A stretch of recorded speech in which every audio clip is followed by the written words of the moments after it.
Först så ser du till vänster. Sen så ser du till höger. Sen så ser du till vänster igen. Då är det klart och du går över. Först så ser du till vänster. Sen så ser du till höger. Sen så ser du till vänster igen. Då är det klart och du går över. Över, över, över, över.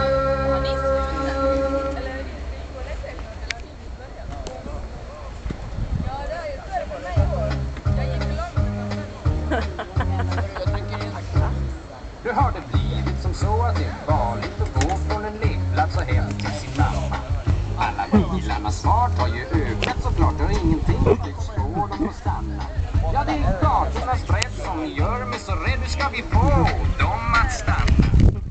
Som det nu är och som det tycks bli så har jag ett råd till er alla.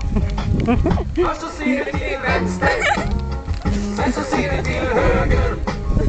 Sen så ser du till vänster igen och är det klart och du går över. Först så ser du till vänster. Sen så ser du till höger. Sen så ser du till vänster igen och är det klart och du går över.